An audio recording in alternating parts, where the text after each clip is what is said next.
Taking IELTS mock exams is the worst bit of advice that anyone could give. It's the complete opposite of what you know. You can take thousands of practice exams, but your score is not going to improve, even a little. It might even get worse. But not for the reason you might think of.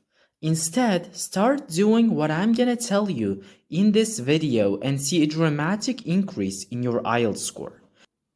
I'm gonna tell you an effective way to prepare for an IELTS exam that 99.9% of people don't even know about. And it's not the obvious stuff that everyone is talking about.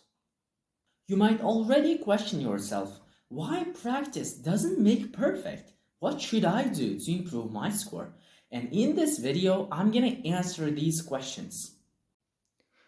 To begin with, IELTS is simply a test that checks your English skills. If you have bad English skills, you will get a bad score in the IELTS exam. However, if you have great English skills, you will definitely get a great score. The reason practice doesn't even make perfect is that you develop bad habits that you've been doing for a long time.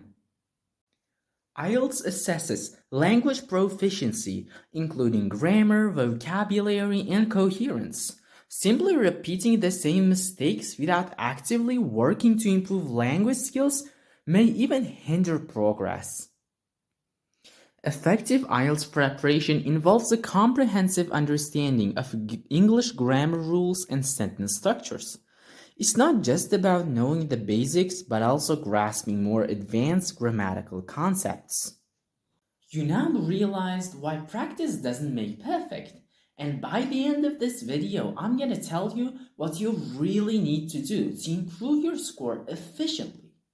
The first thing you need to do is to identify your weaknesses and then work on them and turn them into your strengths. It's gonna take time, but remember that consistency is key to success in your IELTS preparation.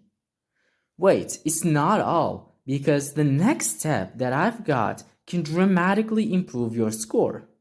That step is to practice active reading and listening skills. Do what you really enjoy doing. If you like watching films in English, and if you do it, you will definitely develop your active listening skills. But it is something that is much better than passive listening that many people do. You might think, what is passive listening? For example, if your teacher says you must listen to podcasts every single day to get a high score and you don't enjoy doing it, then your score is not going to improve, and this is what passive listening looks like. Everything I said is useless if you keep making the mistakes that I talked about in the video that you can see somewhere on the screen.